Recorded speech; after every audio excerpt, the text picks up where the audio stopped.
வசனம்.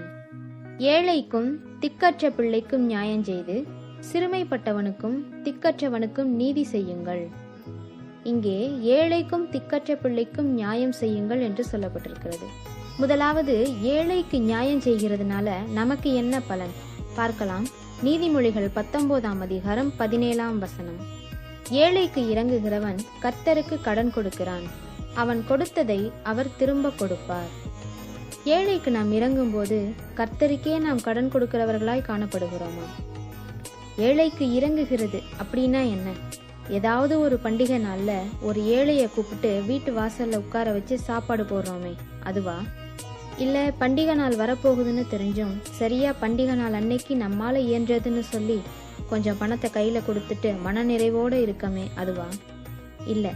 இந்த காரியங்களை செய்யறதின் மூலமா நாம் ஏழைக்கு இறங்குகிறோமா இல்லை அவர்களை கனவீனப்படுத்துகிறோமா என்று நம்மை நாமே நிதானிக்க வேண்டும். யாக்கோபு 2ஆம் அதிகாரம் 2ஆம் வசனம் முதல் நாம் பார்க்கும் பொழுது, பொன்மோதிரமும் மினுக்குள்ள வஸ்திரமும் தரித்திருக்கிற ஒரு மனுஷனும் கந்தையான வஸ்திரம் தரித்திருக்கிற ஒரு தரித்திரனும் உங்கள் ஆலயத்தில் வரும்பொழுது மினுக்குள்ள வஸ்திரம் தரித்தவனை கண்ணோக்கி நீர் இந்த நல்ல இடத்தில் உட்காரும் என்றும், தரித்திரனை பார்த்து நீ அங்கே நில்லு அல்லது இங்கே என் பாதபடி அண்டையிலே உட்காரும் என்றும் நீங்கள் சொன்னால் உங்களுக்குள்ளே பேதகம் பண்ணி தகாத சிந்தனைகளோட நிதானிக்கிறவர்களாய் இருப்பீர்கள் அல்லவா என்று சொல்லப்பட்டிருக்கிறது.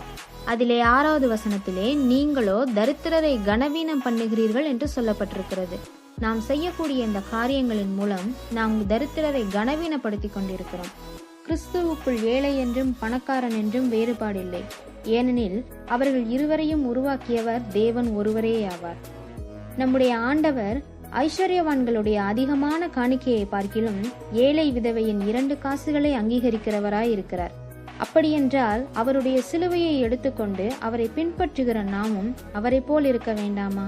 லூக்கா 14ஆம் அதிகாரம் 13 மற்றும் 14 வசனங்கள்ல இப்படியாக சொல்லப்பட்டிருக்கிறது.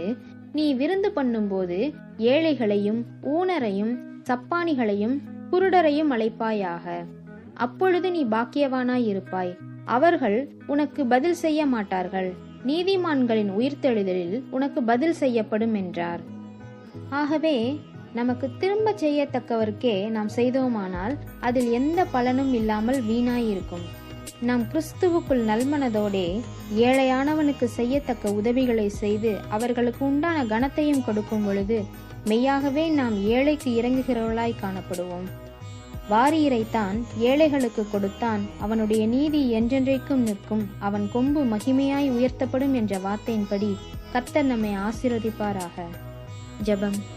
சர்வ வல்லமையுள்ள தேவனே, உம்மை துதிக்கிறோம், ஸ்தோத்தரிக்கிறோம் தகப்பனே. நீர் இன்றைக்கு எங்களோடு கூட பேசியிருக்கிற உம்முடைய கிருபைக்காய் நன்றி தகப்பனே. நீர் எங்களோடு கூட பேசிய இந்த வார்த்தையின்படி நாங்கள் நடக்க எங்களுக்கு உதவி செய்யும் ஆண்டவரே. நாங்கள் எங்கள் இருதயத்தில் தாழ்மையுள்ளவர்களாய் நடந்து உமது பிரமாணங்களை கற்றுக்கொள்ளுகிறவர்களாயும் அதன்படி நடக்கிறவர்களாயும் வாழ எங்களுக்கு கிருபை செய்யும். பிறருடைய குறைவில் நாங்கள் அவர்களுக்கு உதவும்படி எங்களை பிறருக்கு ஆசீர்வாதமாக வையும் தகப்பனே. உம்முடைய பிள்ளைகள் ஒரு நாளும் குறைச்சலுடையவர்களாய் காணப்படாதபடிக்கு நீர் அவர்கள் அப்பத்தையும் தண்ணீரையும் ஆசீர்வதியும். உன்னிடத்தில் நீ அன்பு கூறுவது போல பிறனிடத்திலும் அன்பு கூறுவாயாக என்கிறதான அந்த ராஜரீக பிரமாணத்தின்படி நாங்கள் வாழ எங்களுக்கு கிருபை செய்யும், எங்களை ஆசீர்வதியும்.